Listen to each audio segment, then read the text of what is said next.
This evening, in the next few minutes, I'll be talking to us about, I'll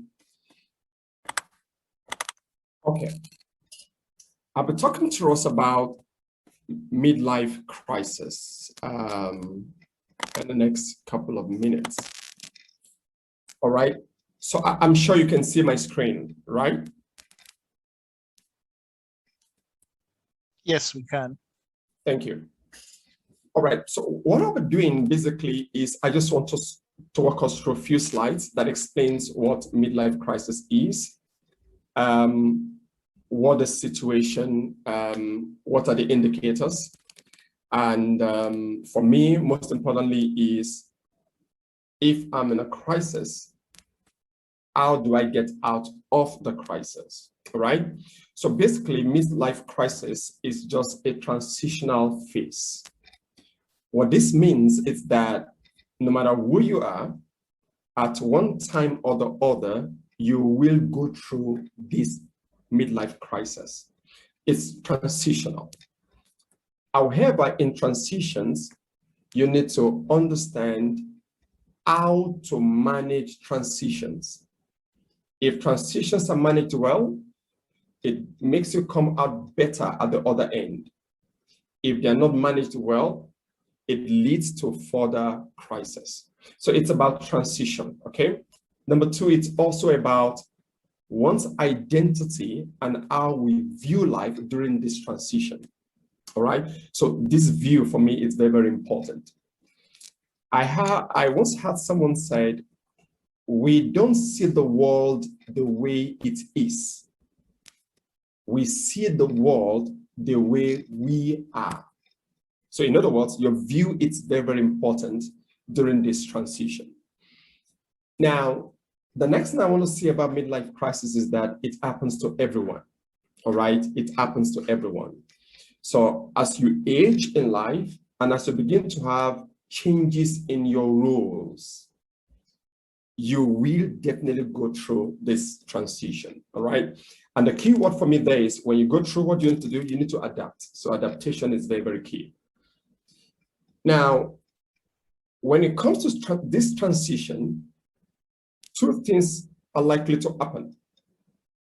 The transition can go south, it can lead to further crisis. And secondly, the transition can make you a better person. So why does the transition go down for some and for others? Okay, thank you. All right, we don't see the world the way it is. Thank you. Why does this transition go south for some and for others, they emerge as better people? Number one, it goes south because of societal expectation. So there's something that's called a psychological clock. What a psychological clock is that the society expects everyone at a certain stage to have achieved certain things. So society expects that at 25, I should be done from the high institution. Maybe around before 30, I should be married. If I'm married, I should have a good job at a certain age. I should have built my house. I should have my first car. All these are societal expectations. And what this does is that, what the expectation does is that it brings pressure to the individual going through this transition. So if I allow the pressure from society to affect me, my transition can go down. Societal expectation is actually external. Number two, it can go south if my sense of fulfillment is not right. This is internal pressure. If I think that what I have, the tangible things I can touch and feel, are the things that give me fulfillment, once I don't have those things I can feel and touch, what happens to me is I think the whole world is coming against me. My transition can go south. And the last one here, amongst many, that makes our transitions go south is when I compare myself with other people. Truth be told, we are in a man's world, we're in a human's world. Who else should I compare myself to? Should I compare myself to a tree or to animals? I should compare myself with people. But the problem with that is most times we tend to compare ourselves with people who have gone ahead of us. No matter who you are, no matter what stage of life you are, you find someone who is always above you. The competition should be healthy. I should tell myself, what do I need to do to get there? But not to the detriment of my other areas of life. So these three things for me are key. If not managed well, my transition in midlife can lead to further crisis. Societal expectation, that's external pressure, fulfillment, internal pressure, and then comparison with other people. However, my transition can also make me a better person by taking me northward. What do I need to do? Number one, I need to embrace it. It's the reality of life. I shouldn't live in denial. It happens, and when this happens, what should I do? I should not react. I should respond to it. Number two is I should understand that there are tools. As I train myself, I seek knowledge, I get other people to help me. Through consistency, I can come out and emerge as a better person. And the last one is, I call it an acronym C. I'll tell you in a short while what C stands for. Okay. A minute. I'm wondering why this is not going to the next slide. Okay. Right. Okay, it's working now. Now, there are two lessons that buttresses what midlife crisis is. I'll talk about them quickly. The first is evolution. I'll combine evolution and a balloon together.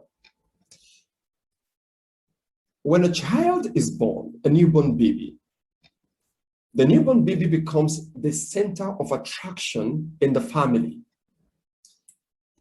When the child cries, everyone in the family suddenly runs to where the child is. Is the child okay? They ask the mom, is the child okay? The child becomes the center of attraction because the child is new to the world. And so what happens is, at the slightest cry from the child gets maximum attention. The mom understands that the child needs something once the child cries. But what happens in life is, as the child begins to grow, psychologically, the child also understands that I can get anything I want once I cry. So the child uses crying as a strategy of getting, as a means of getting anything he or she wants. So when the child is hungry, the child cries. And the mom says, you need food, is given a food. When the child feels it, the child cries, and they make the environment conducive. But here's the problem. As the child begins to grow, and it grows from months into years, when the child becomes 3, the child would like to use the same means of crying to get what he or she wants. And here is where the crisis happens. At 3, the child cries, and the same mom and the dad and everyone who rushes in about 2.5 years ago when the child was 6 months, just by hearing the cry, the same mom looks at the child and said, what do you want? And the mom says, if you need food, speak, tell me you need food. And then suddenly the child is confused. Why? Because what initially works for the child does not work for the child anymore. And the child cries, but instead of getting attention, the child gets a rebuke. And the child is said, speak or else you go hungry. And crisis sets in for this child. Why? because what used to work does no longer work. This lesson for me is key when it comes to midlife crisis. Midlife crisis happens when the same strategy, the same means, the same method I use in my growing phase of life in one phase, when the same does not apply to other phases as I grow, that's when midlife crisis sets in. Then number two is the lesson you learn from a balloon. So when you pick a balloon and you blow a balloon, what happens is it expands.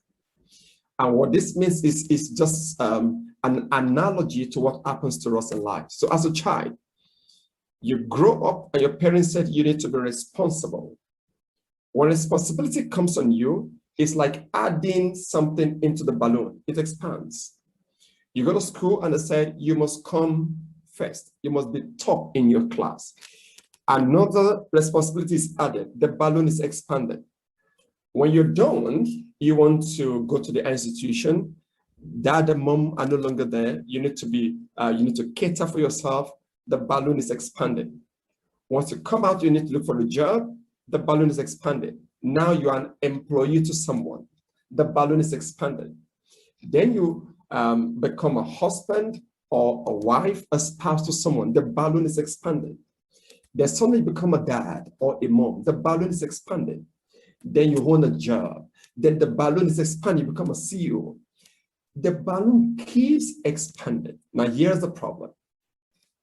As the balloon expands, if the thickness of the balloon does not expand, what happens is one day the balloon will burst. And that's where crisis sets in. In other words, as my roles change in life, as I had additional roles to my life, I should have corresponding skill sets that can cater for this expansion. My knowledge base should have increased.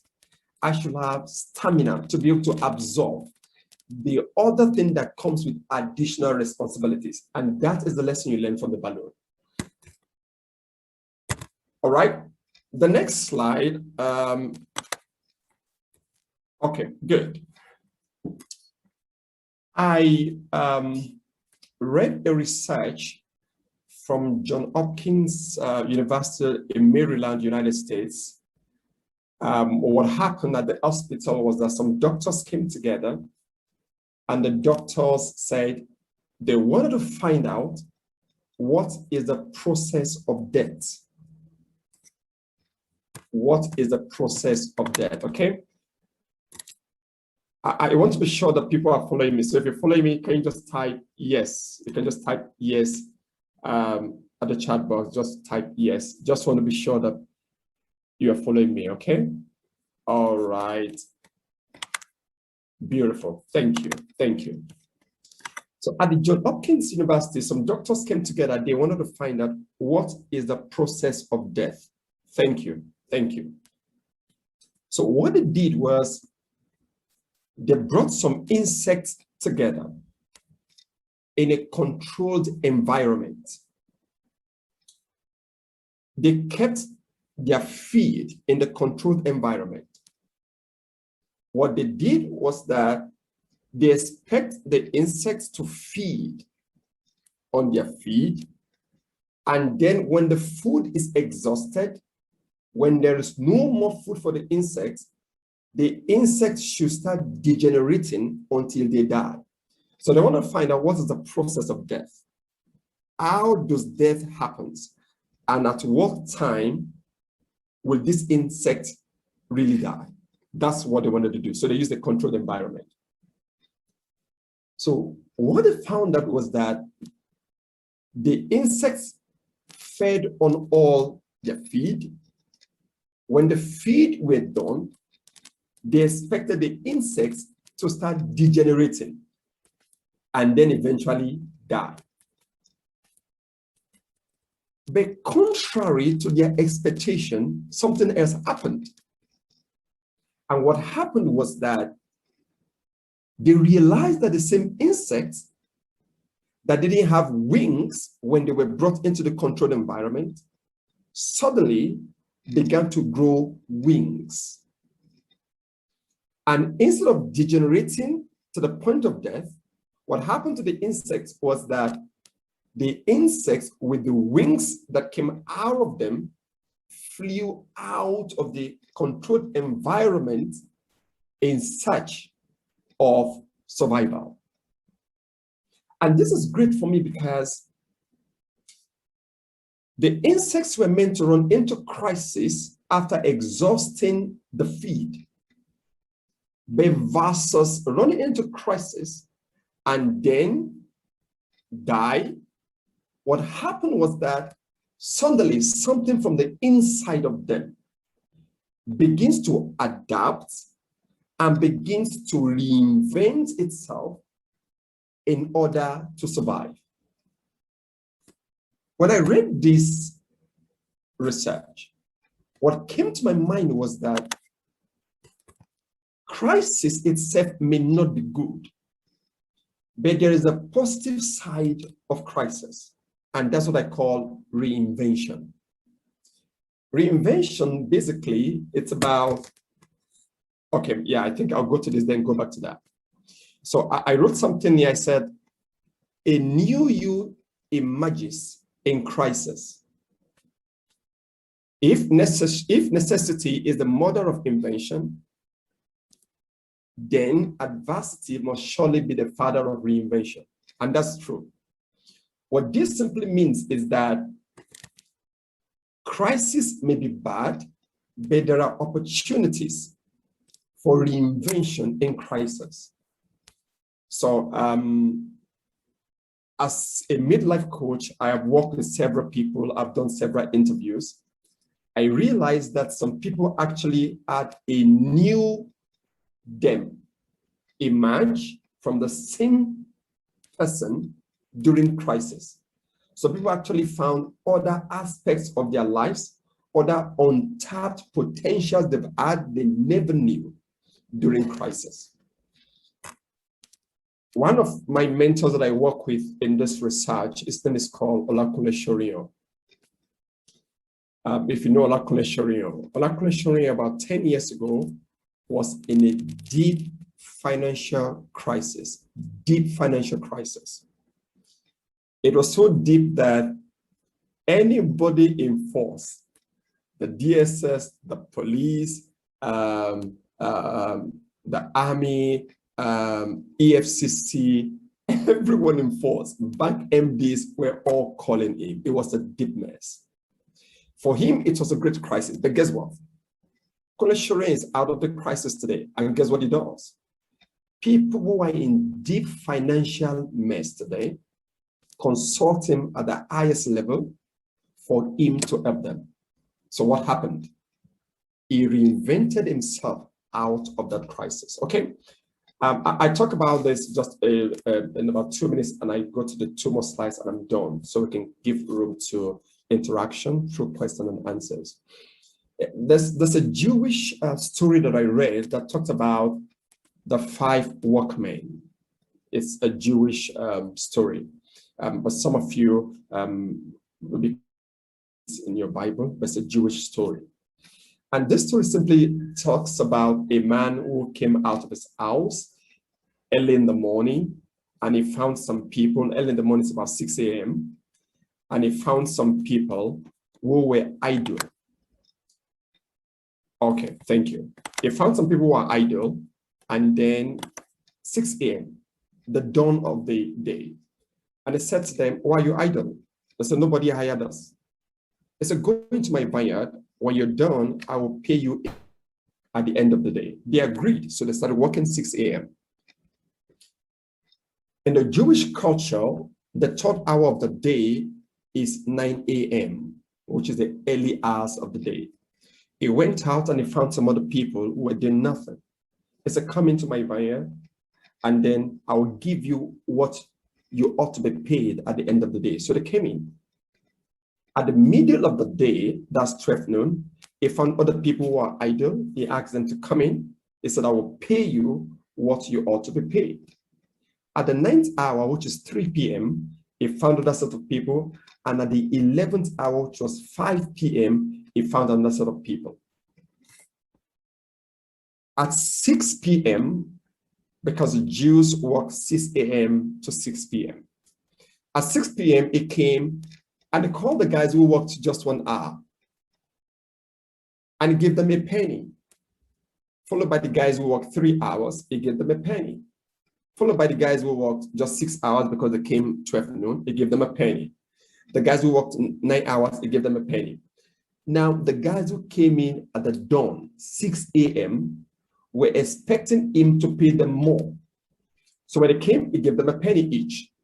And they revolted. They said, no, we won't take a penny. The guys who worked 1 hour took a penny, 3 hours a penny. We've been here since the dawn of the day. And he asked them a simple question. And the question was, what was my agreement with you that I will pay you when you came in at the dawn of the day? They said a penny. I said, so I'm not shortchanging you by giving you a penny.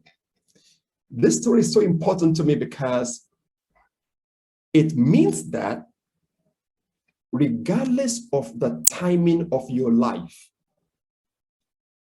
every one of us still have a room, a chance to reinvent ourselves. For some, it may be early. For some, it may be midday. For some, it may be quarter to the end of your life. And for some, it might just be the 11th hour of your life. We've all got the time to reinvent ourselves. And guess what? Whether you did yours early, whether you did yours midday, whether 11th hour, everyone got same reward. They had same reward because they had the opportunity to try one more time. So what does that mean? For me, fulfillment is the reward of all labor, okay? All right. I want to talk about the power of our thoughts, our emotions in relations to the quality of life that we want to live. So this is the circle. I call it the CBT model. It's a circle. It's a circle between my thoughts, my emotions, and the quality of my life. So this is the circle. My mood and my emotions will give birth to the kind of thoughts that I will have. If I've got good moods, good environment, good emotion, I will have rich thoughts, quality thoughts.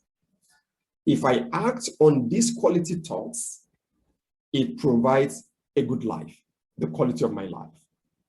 But don't forget it's a circle, because if I had that quality of life that I want, it improves my mood and my emotion, which goes back to me having good thoughts. I act on the good thoughts, I get good and quality life. But you see, in this circle, people have asked me, where does the circle actually begin from? If it's a circle, it begins somewhere. My mood and my emotions, the quality of life that I live can be seen, but my thoughts can be seen. The thoughts. So for me, here's it. It begins with the thought. Can I say this tonight? Regardless of where you may be, you can cultivate that thought that's rich and qualitative. You can begin again through a rich and quality thought. Why? Because if your thoughts are rich, if they are acted upon, it produces the good life. The good lives affects your emotion and your moods, which makes you to produce more quality thoughts. More quality thoughts leads to more quality life, and the cycle continues again. So for me, the beginning for me is the thought. I talked about, so for me, what is the most important next steps?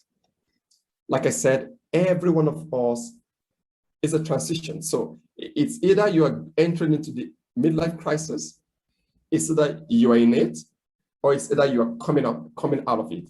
At one time or the other, we'll all be in this transition. So for me, it's important not to forget these three acronyms. Number one is shameless reapplication. What does that mean? If you're in crisis, you can't help yourself. That's the truth. And the earlier you tell yourself the truth, the better. So what that means is, if you need the help of a coach, talk to one. You need the help of a psychologist, talk to one. You need the help of a friend, a trusted friend, tell someone. One of the worst things that can happen to a man in crisis is to be alone. You don't want to be alone in crisis. So shameless reapplication simply means find someone to confide in. They're professionals you can confide in, okay? For me, that is key. That's number one. Number two, for me, is, all right, Jimmy, to everyone, deep stuff. Thank you, Jimmy. All right. Number two is, don't forget what I said about reinvention. I have gone through this crisis myself, but guess what I've seen? It has brought out of me some part of myself that I never knew existed before now. A new you can emerge out of the current you that is going through crisis. So be willing to accept the fact, not live in denial, and allow a new you to emerge. That for me, it's important. So first is the acronym SEEC, shameless reapplication. You need to reinvent yourself, a new you should emerge. And the third is to evolve. You may need to change some things. One of the problems I've seen about midlife crisis is that people are scared to try new things. I know what I'm talking about. And the reason is because most times during midlife crisis, people take irrational decisions. So you do things without thinking because the pressure on you is much. The problem with that is most irrational decisions at those times take you southward. And the reason is because the engine room for decision making is your mind. If your mind is not functioning at the optimum level, then the process of decision making cannot be right. So that's why most people take irrational decisions during midlife crisis. Now, here's the problem. Because you have taken several such decisions during midlife crisis, you are scared of taking another decision because you don't know whether it will be right or wrong. But my friends, if you must evolve, you should not be afraid to take some decisions. If decisions brought you into crisis and leads you to deeper crisis, you will also need decision to take you out of the crisis, okay? And I think I'm getting to the end. All right, so just a recap here. To summarize what I have said, midlife crisis is transition. So no matter who you are, you will go through it because of our different ages, changes in roles, the things that happen to us. And don't forget about perception. You don't see the world the way it is. You see the world the way you are. And don't forget, I said it happens to everyone. So some people are just going into midlife crisis. Some people are currently in, and some people are coming out of the crisis. So it happens to everyone, okay? And I said, it can go south if I allow societal expectation and pressure to overwhelm me. And the internal pressure of fulfillment also, if I allow that to overwhelm me, it can go south. If my fulfillment is tied basically to the tangibles alone, it can go south. And I talk about comparison. If you keep comparing, it can go south, all right? And you can also go north if you embrace it. It's a fact. Talk about consistency in training.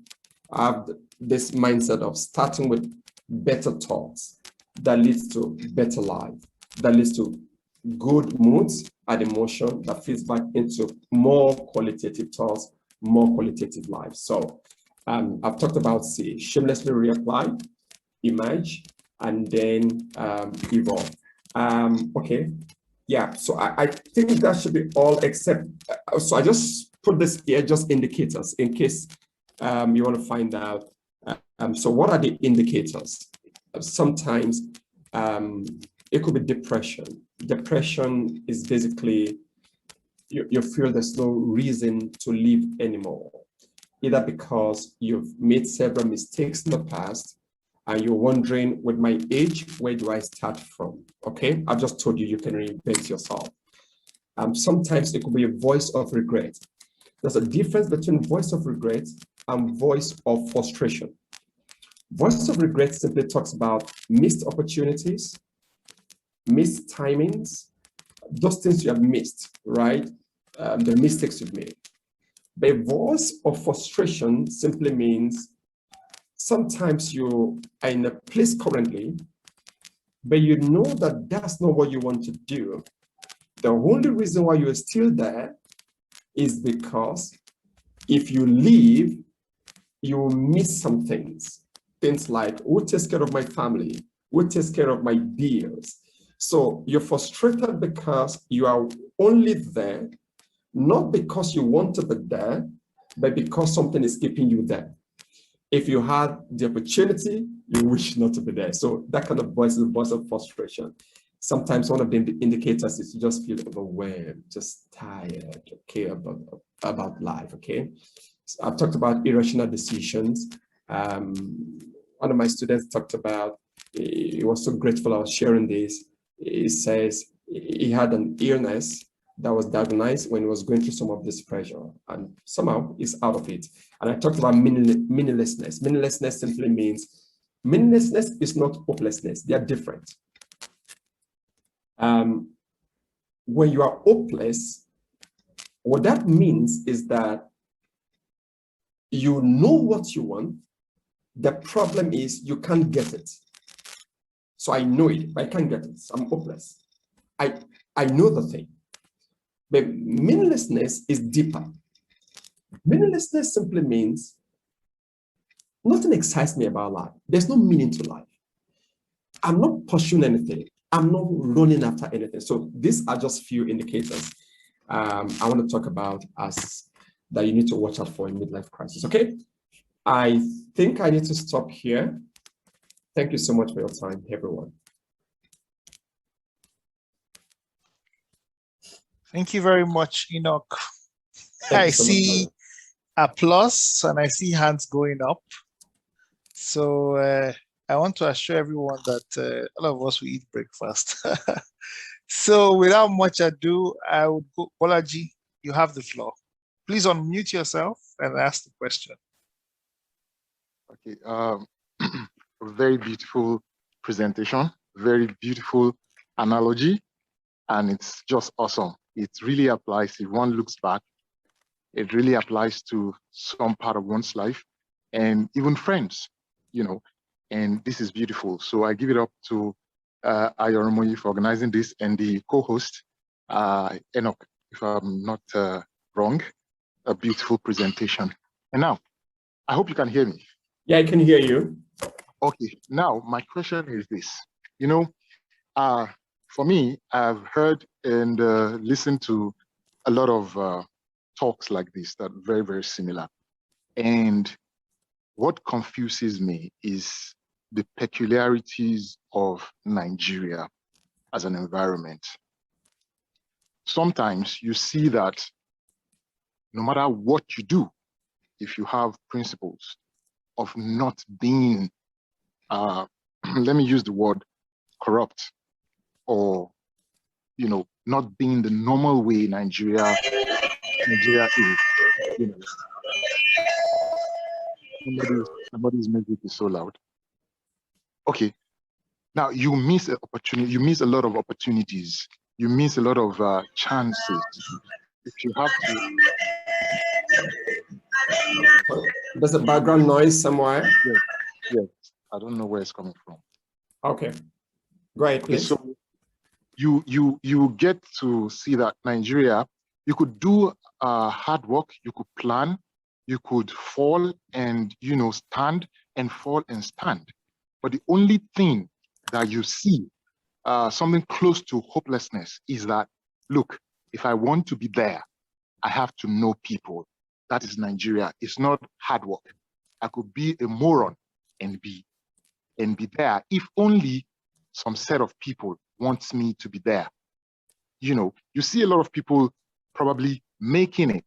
You see a lot of people doing what the society thinks is the norm that they are doing at that particular time. Oh, they have everything set out, but they are only there, and they are still morons, and they are only there because of the opportunities that was presented, their background, their family, their affiliates, their friends, the people, what they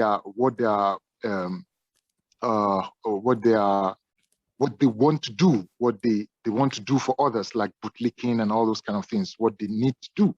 But for the guys that are serious, that want to really plan, sit down, invent, do serious work, how does all these apply? When you fall and you stand, then you fall, then you stand, and all this barrage of the environment affects you. You are here, these affect you, you are there, and you eventually fall into hopelessness, midlife crisis. How do you get out of that? Knowing that what is out there, you have to join certain clique, certain cult, certain set of people before you can actually see or get that thing that you want. I hope you understand what I've said. Thank you. Yeah, I do, Bolaji. Thank you so much. I think when you bring everything down to its base, the big question we need to ask is, everything I do should stem out of my values. All right.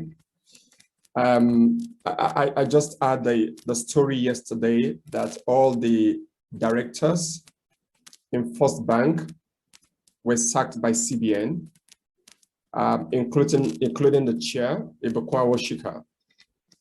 She didn't do anything wrong, but because the directors under her, because I got the full brief, did something, so she had to go as well. Let me first clarify that there is nothing wrong if you know people you can talk to who will bring you to a place legitimately. There's nothing wrong. Where something is wrong is if you are asked to do something that is contrary to your value. So this is what I tell people. I can't mention names here, but I know people, but like you say, one of my mentors in this country, so I have the information, was asked by the Ministry of Orientation, National Orientation Agency, to go and teach ethics to all the secondary schools in the 774 local governments in Nigeria. And they asked him to go and put the bill together. All the guys that will go and teach the ethics, the cost of traveling, their hotel accommodation. He did everything and he came back and he told them it's 1.3 billion. He's my mentor, so I know him. 1.3 billion. And they told them, they said, we think this is the time that God will want to pay you for all your sacrifices for Nigerian youths. So what we will do is, your budget is 1.3 billion. We will give you 2 billion. The remaining 700 million, you can keep it. It's a way of God paying you for all your sacrifice for Nigeria. But what you will sign 5 billion naira.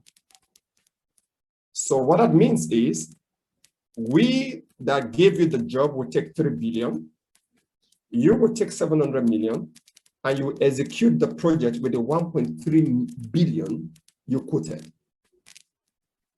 My mentor looked at them and said, how can I go and teach ethics? And already I'm beginning on a faulty foundation. He said, my value does not align with this. You know what they told him? They said, you must sign. He said, I can't sign. He left. 2 weeks after, EFCC was looking for those men. You know why?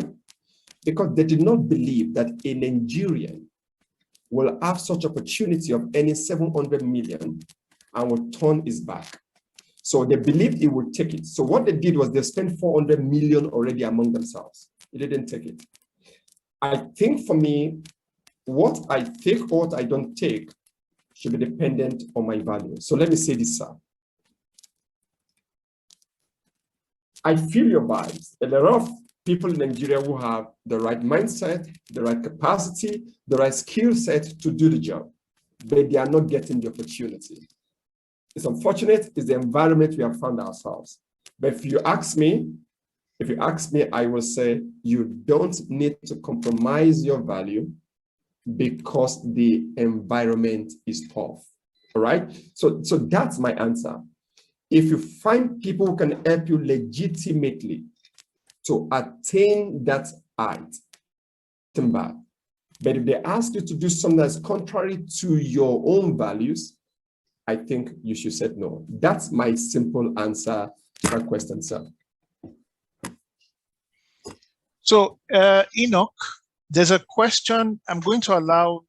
We have a Dr. Dele who would ask a question, and then there's another question on the chat. I think what Bolaji also wanted, to hear is that at the end of the day, when you turn your back on this, you have some of those indicators start to show up in your life. Then how do you cope with that? So I don't want you to answer that yet, but I feel that, in Bolaji's question, I also sense that came up. So just put it on your packing list, and then let's hear Dr. Dele if he has a similar question or a different question, and then you can answer both together. So Dele, you have the floor. Hello, good evening, everyone. Good evening, we can hear you. All right, Mr. Enoch, wonderful presentation. Thank you. We are pleased to bring this to be part of this. Thank you for the foresight and reading into everybody's minds at this particular time of our development. Mine really is a question or more of a comment. The comment is that at times, some people may be in this situation, the midlife crisis, and may not really know they are there. All right. So maybe the speaker can please emphasize more on those, in quotes, symptoms of midlife crisis, so that even if you as a person, you're not the one going through it, you can see somebody going through it and probably help the person out. Because part of the presentation said that one of the worst things that can happen to somebody going through a midlife crisis for the person to be lonely. So it's not just for us now, but also to identify people around us that are having this crisis. And why I said it's not much of the question is that I think before now, our society, the way it was built, we had some form of shock absorbers for this midlife crisis in the form of the extended family setup, such that at any particular time, the burden of catering for maybe your own children and your parents and the societal expectations at times will have a way of spreading that shock around everybody. What I mean is this. In the extended family situation, when you need to spend money on particular projects, there's a way everybody brings their Toro Kobo, if you allow me to use that language, to put it on board so that whatever we want to do, we achieve it together. There is this community, family house kind of gathering. You are not in a rush to build your own house. You are not in a rush to take loans to start financing projects that you may not, at the end of the day, be able to accomplish. So The issue of the family, I think we should also emphasize it. The family now is not just limited to your immediate siblings, but even your extended family. It can form a form of cushion for everybody when they are going through this kind of period. And I'm sure everybody will agree that having somebody that you can relate with will alleviate this condition. I don't know whether I have passed through it or not. I've had my difficult times, but we're coping and we thank God. Thank you very much for the opportunity.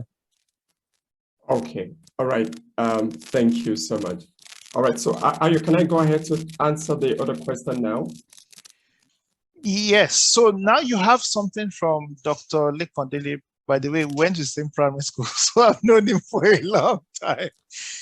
It's really good to hear his voice. So we have something from Lekon, and there's a question from Busola, very similar to what Lekon has said.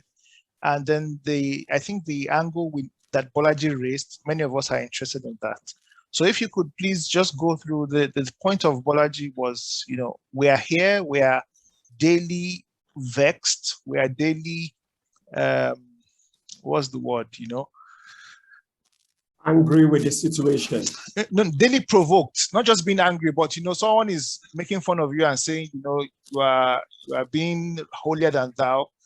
But there, you see, if you are taking this money, your tire would not be looking the way it's looking. So in that wave of daily perplexity, daily provocation, and your needs are still not being met, Bolaji's question is really, how do we apply what we have heard? How do we save ourselves? And then if I look at what Dr. Dele has said, plus what Busola is saying, is they're really focusing on the indicators. On one hand, to understand what are the indicators of midlife crisis, and how do we differentiate them from other things that happen when life issues turn up. As we were preparing for this session, we had this question actually between us. Sometimes you go through a loss of job that triggers depression or other issues, that may not necessarily be midlife crisis, but, a loss of a loved one, a loss of a parent, and an unexpected occasion happening in your life tends to bring in depression and crisis, which may not necessarily be midlife crisis. So at what point do we seek medical help, and how do we really identify that we are in a midlife crisis situation? Depression that comes from, say, loss of a job. You are used to be the breadwinner of a family, and then you lost something, and then you can't do the things you used to do anymore. How do I distinguish between a mental health issue that arises because of a complication, because of sickness, and the mental health issue that comes from stress that has to do with midlife crisis? And what I say is, they are all interwoven. So something happens for them to be triggered. So I think what we need to look at basically is to look at what is the source. What is the source? So this is it. Somebody has, say, depression that is as a result of mental issues. That depression can be handled by a psychiatrist, right? Because it has to do with mental issue. So with some correction, the person is fine. There are tablets that you can use to handle such. But when you find out that the reason for this depression is not related to any mental thing, it's just about you being hopeless or meaningless about life. It's not triggered by anything that has to do with health, but just that you realize that I'm tired of everything. I used to be an A-rated person. My esteem is high. Everybody thinks I'm the superstar. But look at me now. Those things that make me superstar are no longer there. Now, this is not sickness triggered. This is a transition trigger. So the difference is you need to look at the causative agent. Is this something that's to do with health? It is health, tablets, specialists, doctors can treat that. But if something that overwhelms you because of the transition you are going through, then you need to pay attention to that as a midlife crisis versus something that's been triggered by health or so on.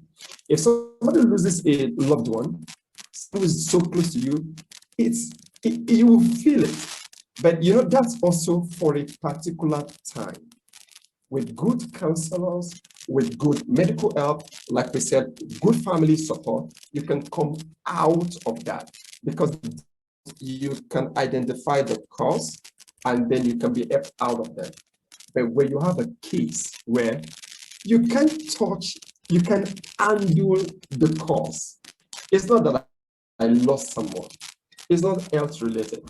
It's just that I'm tired of life. My friend, is a function of transition. So one of the ways to distinguish between which is which is what's the causative agent? Is this something we can see? If you lose a loved one, we know the reason. And then with the right help, you can come out of it, okay? So that's how to be able to know, is this from midlife or is it caused by something else, all right? Now, back to Bolaji's question. Yes, there are legitimate questions in life. So if I missed opportunity that I'm qualified for, but someone else was chosen because he or she has a Nigerian word, long leg, or has connection, that will be painful to me. But friends, that's also reality of life. Is that reason enough for me to be moody, knowing that my mood and emotions produces thoughts, and my thought will produce the CBT model, my thought will produce the kind of life that I want? Is that enough for me to give up in life? I don't think that's enough. And I'll tell you the reason. The way life works, life is actually cyclic. It's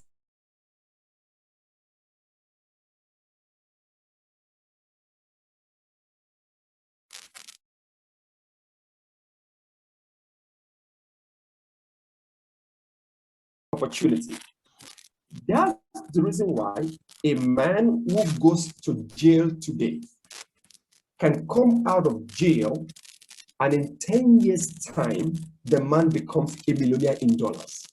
You know the reason? This is the reason. So let me say something about opportunity. The season of opportunity in life comes in a cyclic form. It comes in a cyclic form.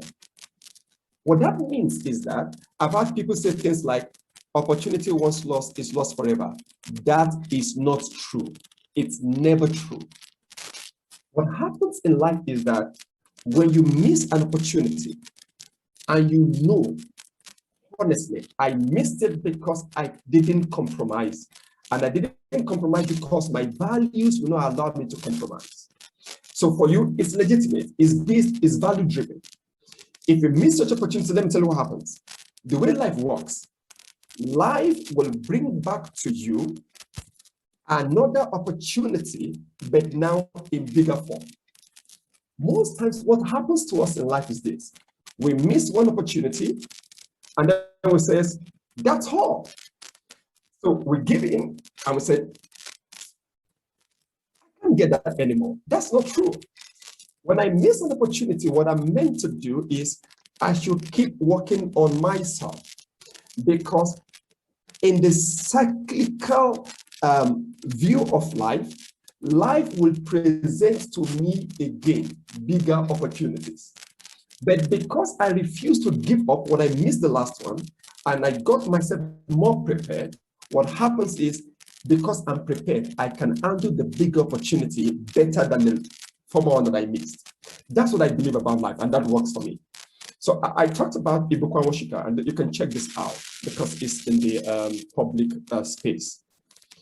Ibukwa Washika used to be the chairwoman of the chair center. She owns the chair center. Now, she said, I had this from her, that several times there are people who have given her big jobs, but they will say to her, you need to bribe for you to get the job. But she said, contrary to her own values, she does not brag. So she said she had missed several big opportunities just because of our value system. But guess what happens? So the people who are willing to bribe will bribe and get the job. But they come behind to give her the job to do. And she said, I know you got the job from this person. I said, yes. I couldn't do what you did. She will do the job as she's been paid. But guess what happened? Everyone who goes to speak somewhere keeps saying, don't try that with that woman. She does not take bribe. It's all those commendations from people that came together that they were thinking who becomes the next chairwoman of First Bank, and they chose her until what happened yesterday or 2 days ago, what happened. So let me say this. If you miss an opportunity because of your values, I don't think it's enough to go and start whining and say, what an opportunity I've lost. Rather, I should get myself set for the next set of opportunities that's coming across my path. I believe that's the way life works. If I send that, I think it's about 1 hour chat with Bronde Kuneshorian on board. If you listen to that, it's going to revolutionize your thinking when it comes to opportunity and the seasons of life. So I don't think you need to whine or feel bad because someone who is less qualified got a position that was meant for you just because you didn't have the connection you should have had. I don't think you should feel bad about that, all right? Did I try a bit?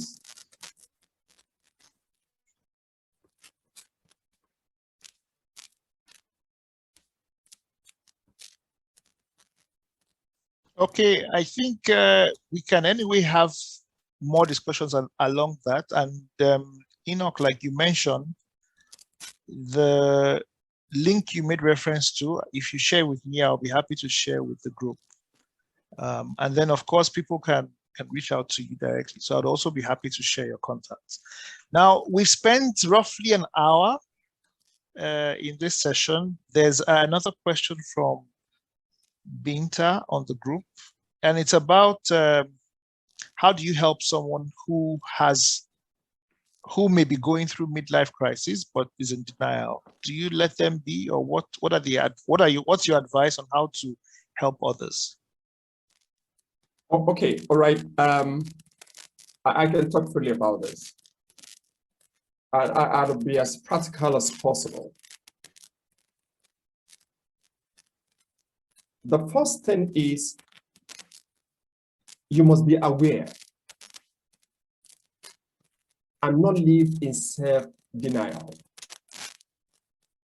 I'm sorry, but it's the truth, and it's on the public space.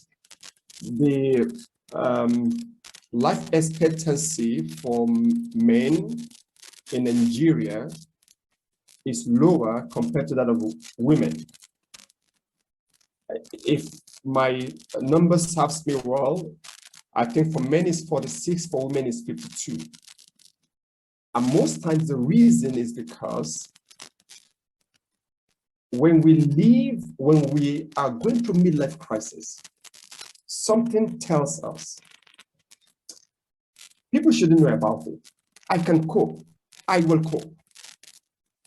If you look at the indicators that I share, there is a process. There is the beginning of midlife crisis. It begins with being overwhelmed. It begins with being overwhelmed. And then as it goes further, those other indicators I share with you will start coming up. But how do I help people out of this? The first thing is awareness. I share, okay, so I've got some questions that I share with them, and I tell them to be honest. Everything they say is confidential. And when they feel, it shows me their true state. Midlife crisis is also in phases. Some are this is just mild. It's not deep. Others, it could be critical. And I've seen those that are chronic. Those one need drastic attention. So the first thing is you need to be aware. When you are aware, you need to sit down and reflect. Why am I going through this? Is it because of societal's expectation of me? My parents have expectation of me. My friends have expectations of me. Society does. If I have not been able to measure up to that expectation, I will feel those symptoms. If that is the issue, then we'd say, oh boy, calm down. If you've got life, you can achieve all those things life expects from you. But you don't need to kill yourself. It's the man that is alive that can meet and surpass people's expectations. So you need to first calm down. Number two, there are people who are living on regrets. So when we do this in practical, let me tell you what we do practically. It's a 3 days coaching that we do, and people come physically. Let me tell you what we do. There are 3 nights that are important. The first night is called the night of vulnerability. The night of vulnerability is when we come together, people from different walks of life, and guess what we do that night? You are not pretending, you are not impressing anyone, we are just vulnerable. So we talk about the dreams that we are scared that may never come to pass. Those dreams we have held. And you find out that, my friend, I'm over 30, I'm over 40. This dream is not coming to pass, and I'm saddened about it. We talk about our mistakes. We talked about the past failures that are keeping us bound. The truth about life is that what the future has for you is much more than what you've left with the past. But some of us are still holding the past so much that we can't embrace what the future has. If we made a mistake in the past, it's in the past, forget it. If there are dreams you expect to achieve, you couldn't achieve, forget it. I tell people, don't give up should not be a generalization. It should be a prescription. I say that again. The compound word, don't give up, should not be a generalization, should be a prescription. Why? Because some people have some things from their past that they are still holding on to that they should have given up long ago. If you don't give them up, you can't embrace newness, the reinvention we talked about. You can embrace what the future holds for you. So, the first night we are vulnerable, we speak, and you hear people say several things. When you speak out of your heart, when you speak out of your mistake, your frustration, your regrets in life, guess what happens? You find healing. Number 2, we have what we call the night of burial. The night of burial is, you said to yourself,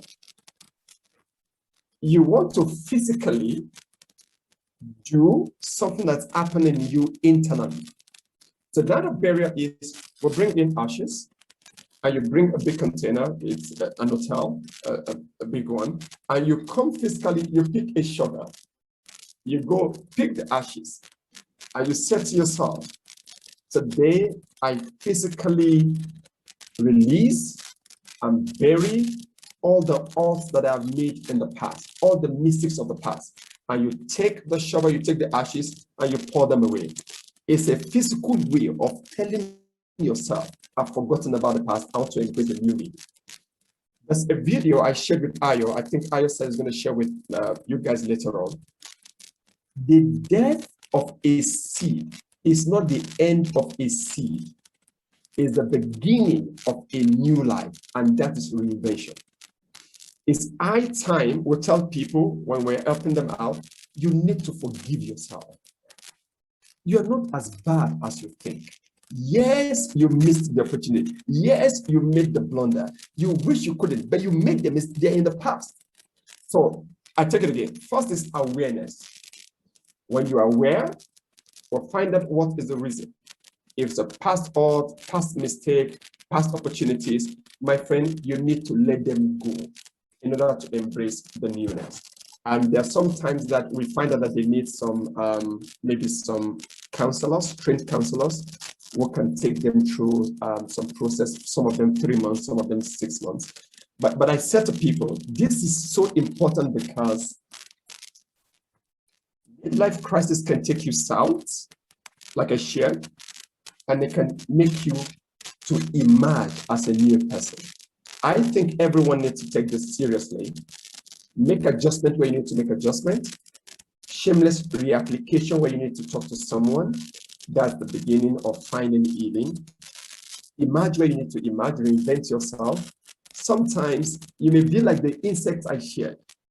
You began with no wings, but crisis modeled you, and you now have wings to become something else.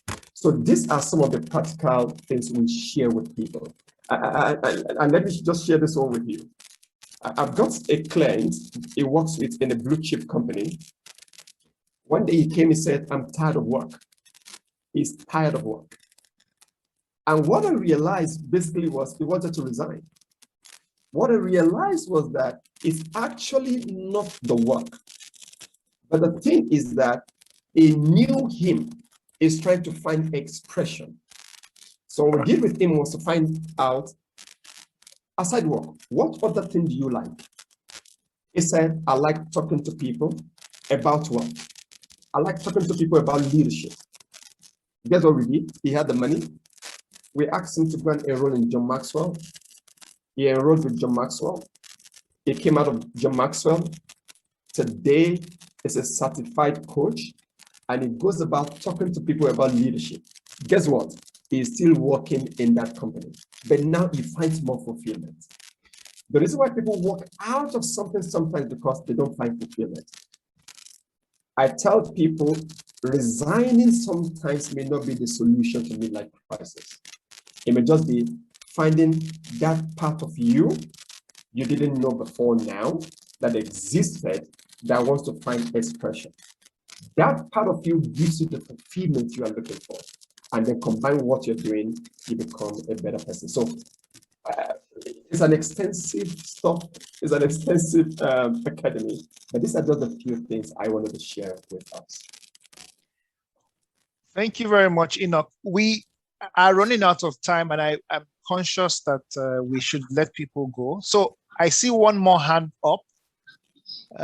Dr. Falade, you have the floor, and please, this would be the last question, but I'm going to share links and avenues for reaching Enoch to everyone in the group. And I think I'm hoping that these discussions will spark more engagement and interactions between us on the topic. So Dr. Falade, you have the floor.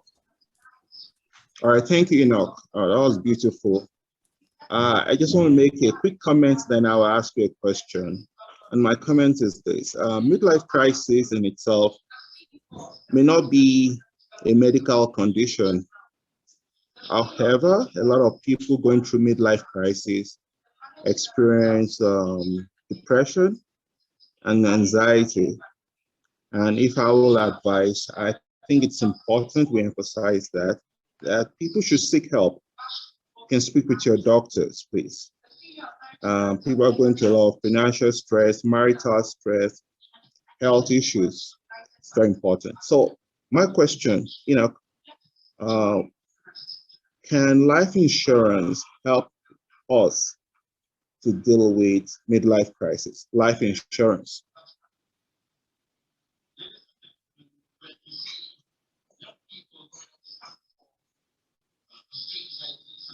Can you unmute, please?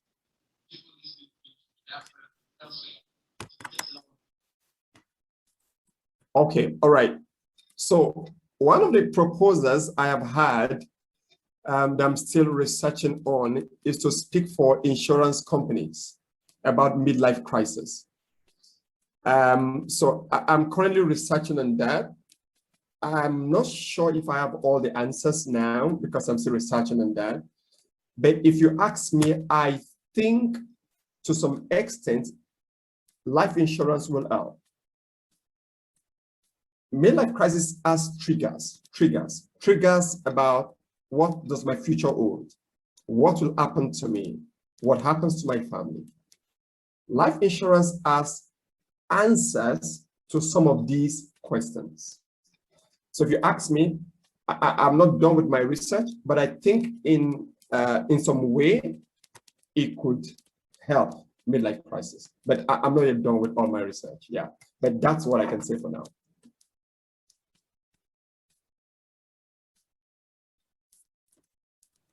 Dr. Falade, it's a very interesting angle. I think I agree with Enoch that it raises answers. On the flip side, the way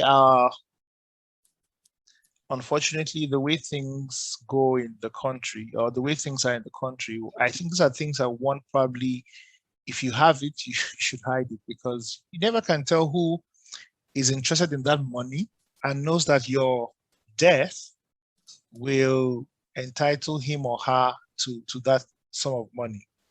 So I think life insurance helps one to take your mind away from the things that bother you. And you know, Enoch said it at the beginning, it does take a clear mind to be able to address crises.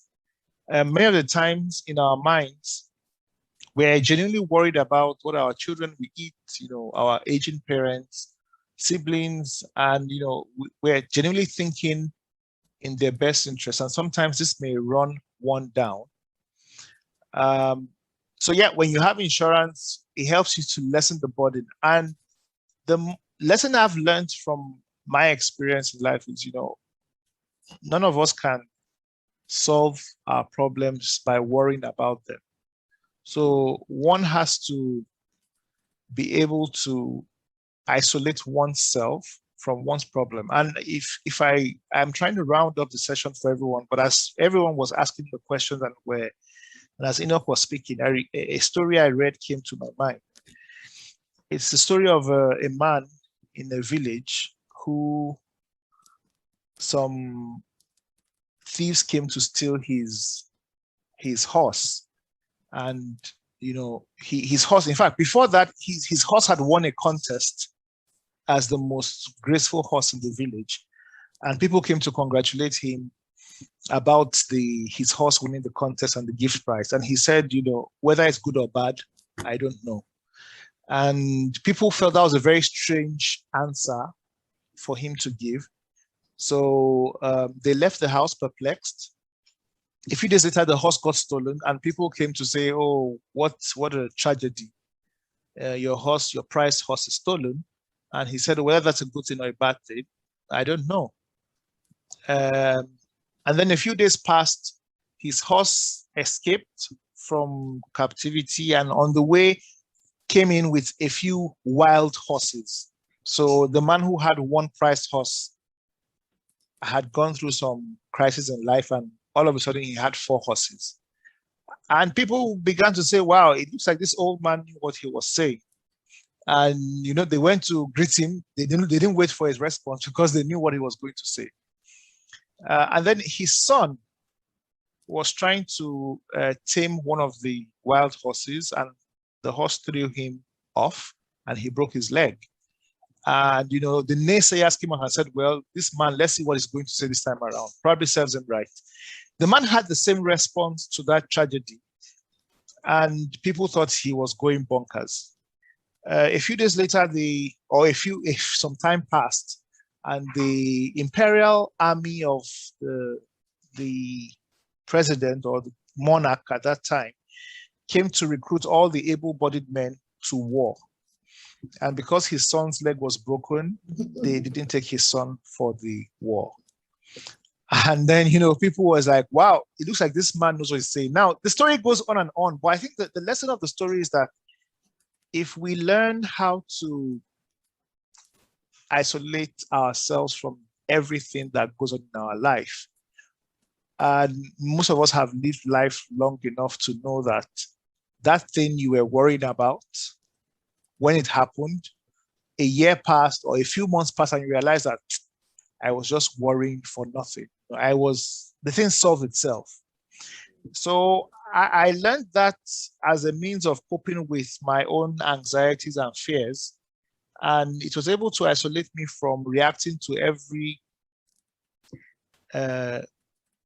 impulse or every signal that came into my life, whether it was at work, whether it was with my wife, whether it was, you know, in interacting with, you know, family and dealing with this kind of societal pressures. And ultimately, I think, you know, Bolaji, he's left, but somehow that's how you have to cope with these things. We say, Inyamani amojukuro, in the sense that you have to learn how to be at peace with the values you've chosen and say, well, I realize that this thing may not give me the riches that I want, but at the end of the day, I prefer my peace of mind to these riches. And honestly, if you prefer the riches to the peace of mind, I just say, go and do what you need to do to be rich. And maybe that's where your salvation will come. So ultimately, I'm not saying anything is right or wrong, but there are people who were evil, and turned around and made more impact than people who were continuously good and, didn't make as much impact. So ultimately, it comes to the winning the war in the mind.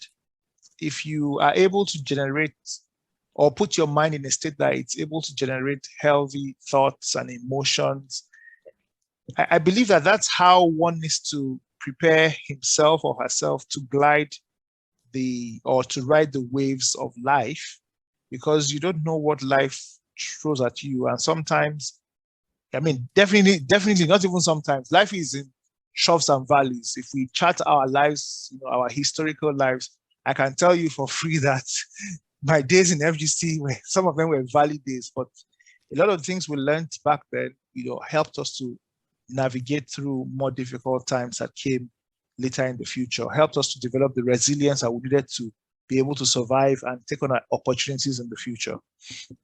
So I think it's been a great session with Enoch. We've learned a lot. It's been fantastic participation from the team. And I'm sure we would love to talk more about this, but I'm very mindful of time. I made you a deal. It's 1 hour, 15 minutes, and we'll stick to that. Less the 10 minutes that we took to allow people to join. So at this point, at this juncture, I want to thank Enoch for delivering this message to us. And I'm going to send across his details for anyone who wants to get in touch with him. And then within the group, we're also going to try and do a survey to make sure that we are talking about topics that are relevant and beneficial to everyone. I'm going to pause recording now, and then we can all, put on the audio and thank Enoch, and then we can have our normal chatting. And, this will be the formal end, but of course, we can continue to talk about this topic for those who would like to stay on.